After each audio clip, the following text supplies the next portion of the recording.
o plenário do Supremo Tribunal Federal, STF, rejeitou a ação da PGR e formou maioria, a votação deve continuar hoje, para manter o aumento dos poderes do Tribunal Superior Eleitoral, o TSE, contra as notícias falsas.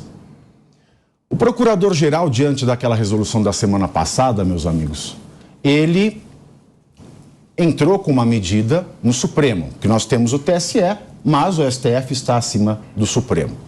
Aquela medida do TSE que trouxe de volta a lei de imprensa que foi revogada pelo STF há 13 anos atrás.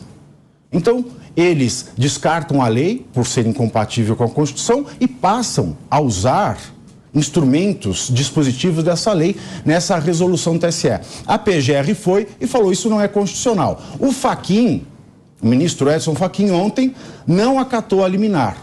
Foi para o plenário, que vai acabar hoje, mas dos 11 ministros, 6 já disseram que vão votar com o relator Edson Fachin pela manutenção dessa medida do TSE. Doutor Felipe Monteiro, você acha que o TSE precisa de mais poder? Você acha que o STF assumiu de vez que a Constituição brasileira é igual à festa da Xuxa, que todo mundo dança, pega, estica e puxa?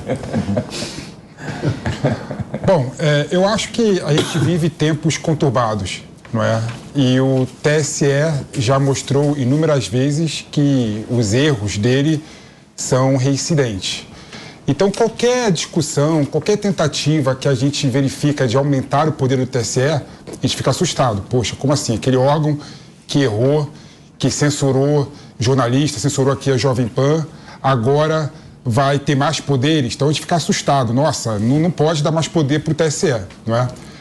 Mas a verdade é uma só também nesse caso específico. Eu vou relativizar um pouquinho o que eu falei, porque no caso específico, Pavinato, a decisão de dar o superpoder ao TSE, ela vai no sentido de questões reincidentes.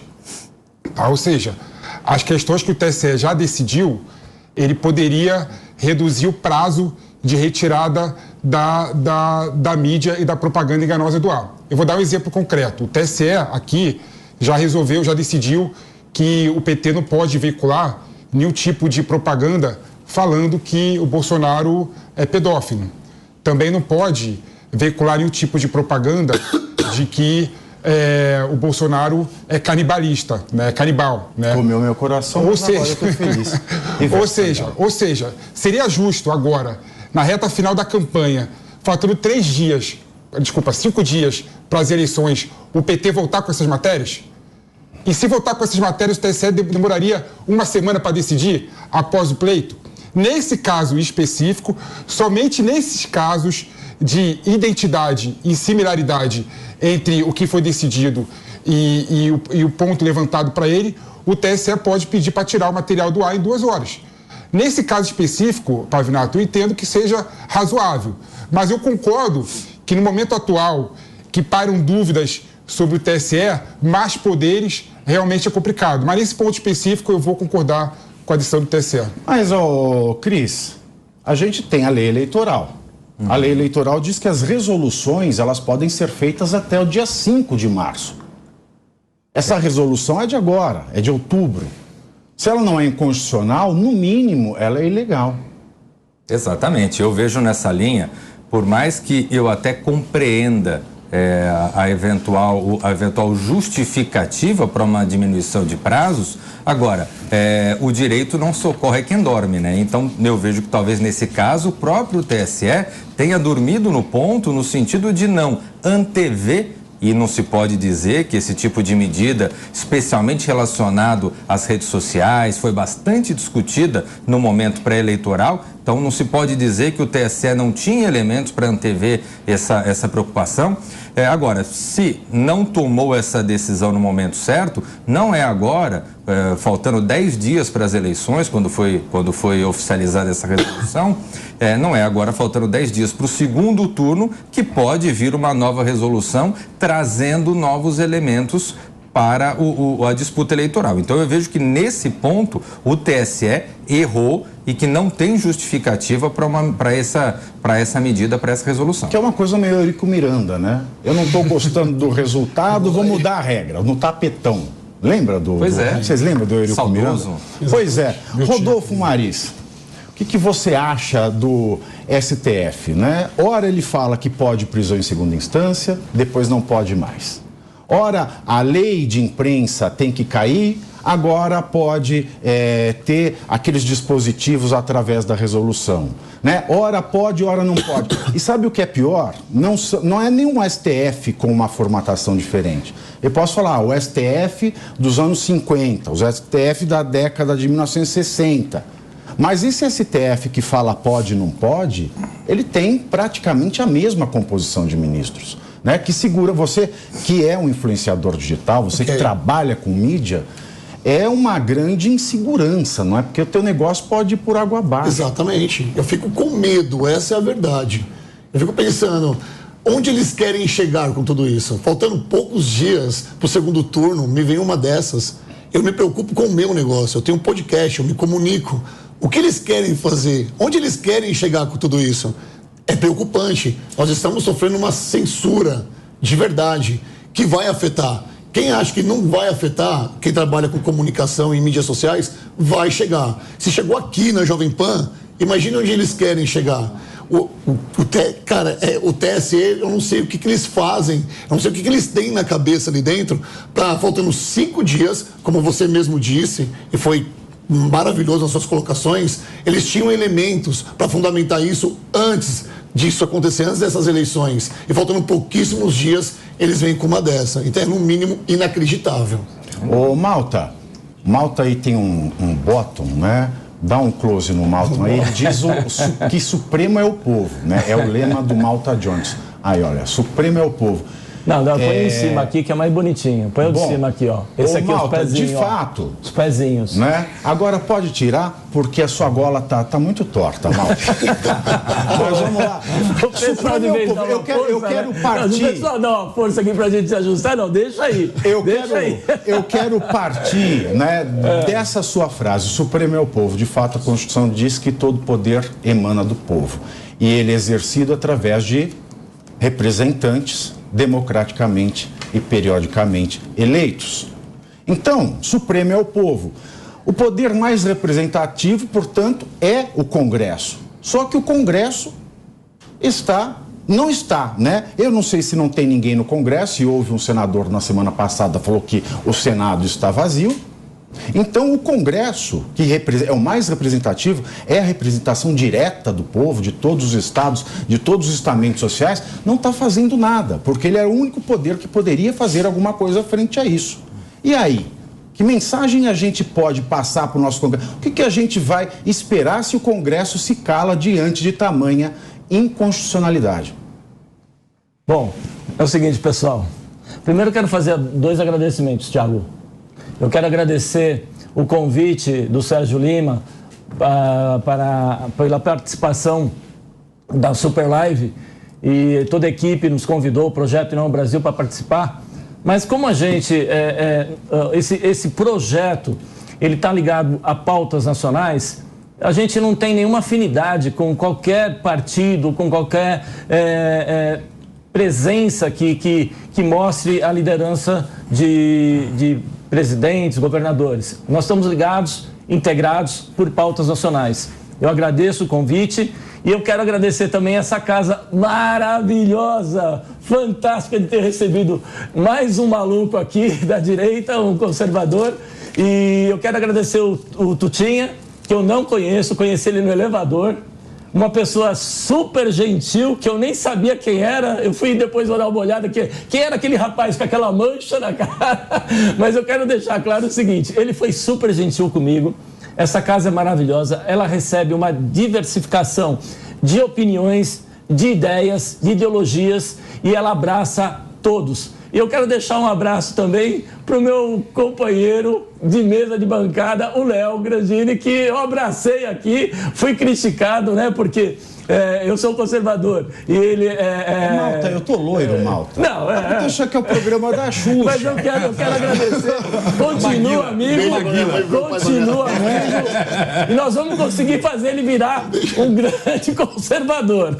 Olha, o Felipe, você queria fazer... Peraí, deixa eu falar do Então, vamos lá. O cara me perguntou, eu só fiz agradecimento. Mas eu achei que você tava... Era a Xuxa. Peraí, agora tem que dar minha opinião. Poderia ter mandado um beijo para todos que nos assistiram também. Vamos lá. Agora eu vou falar sobre o Supremo ao Povo. Eu acho assim, com relação a essa frase, ela tem tudo a ver Essa frase é sua, aliás. Essa frase foi eu que inventei, viu, pessoal? É bem bacana essa frase. Essa frase, ela tem 4 anos, quando foi desenvolvido um lema, né? E aí o Tomé Abduch, ele faz parte, aliás, ele é um dos mentores do Projeto União Brasil, há 4 anos, em 2019. E essa frase, ela foi, se vocês entrarem no site projetouniãobrasil.com, vocês vão ver lá qual é a origem dela. E tem um monte de frases lá, e a única que deu certo foi a minha. E foi por votação, porque existiam vários movimentos, né? O Projeto União Brasil... Mas a votação foi de papel ou eletrônica? Eletrônico, tudo eletrônico. Tudo eletrônico, não tem nada de papel. E aí, com essa frase, a gente conseguiu fazer com que essa frase se tornasse uma identidade nacional. Porque vocês podem ver que ela participa em todos os exercícios de cidadania. Só te peguei, hein? Muito bem, é certíssimo. Essa eu tô dentro aqui das 4 linhas da Jovem Pan. Muito bem. Então é o seguinte, pessoal. Quando eu criei essa frase e foi para votação, há 4 anos a gente não tinha esse problema de alguma birra com o STF. Não existia isso há 4 anos. Então, essa frase ela foi criada pelo fato de supremacia do povo, né?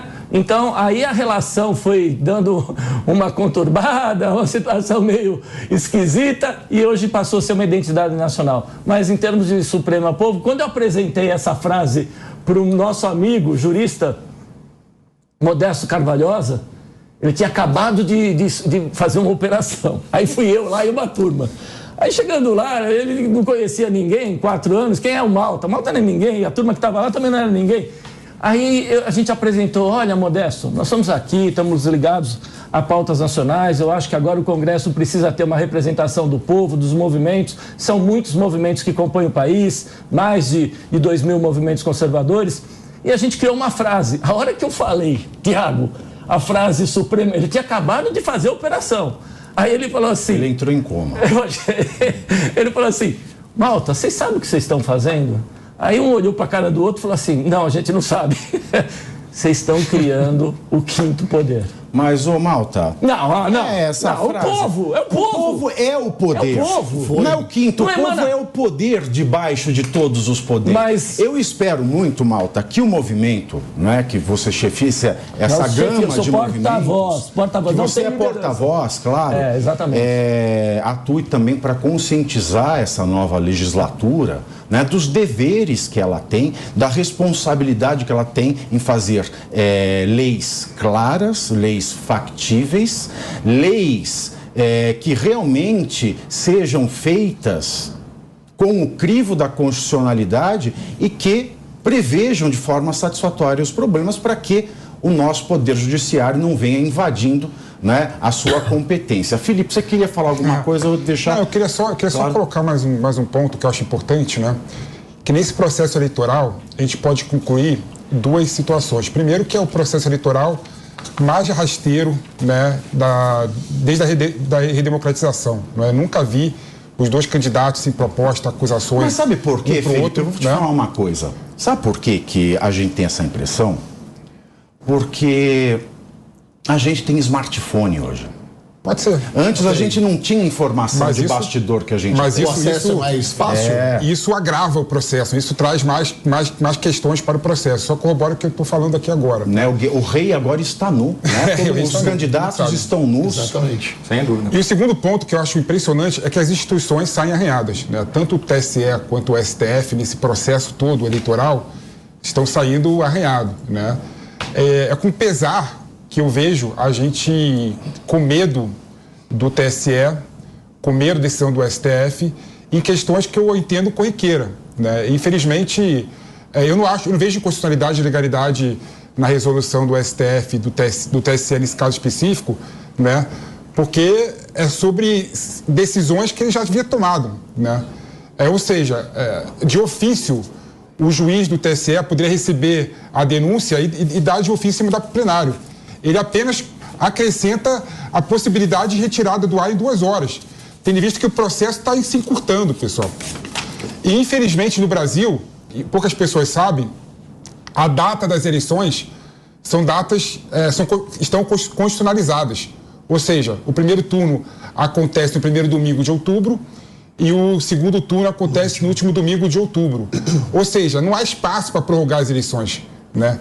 O que a gente pode fazer para melhorar a dinâmica da decisão do TSE em relação à decisão que já foi tomada anteriormente, não é? Mas, infelizmente, a gente tem dúvida em relação às instituições, a gente coloca em dúvida os julgamentos, a parcialidade do juiz e dos ministros, e a gente está discutindo coisas aqui que, na minha opinião, que não deveria estar sendo discutida, porque é questão que deveria todo mundo, poxa, é verdade, faz sentido, tem lógica. É óbvio, né? É óbvio, coisas têm lógica, outras coisas não têm lógica. O famoso óbvio que tem que ser dito. O famoso óbvio, o Lula. A gente vai tirando do fundo do baú aí. Exatamente. E quando você fala do... Posso falar? Desculpa. Claro, por E quando favor. você fala do óbvio que deveria ser dito, eu fico aqui pensando na liberdade de expressão que está sendo nos tirada. A gente não tem mais isso. Isso não era o óbvio, porque eu nunca pensei que eu fosse viver uma censura. Concordo.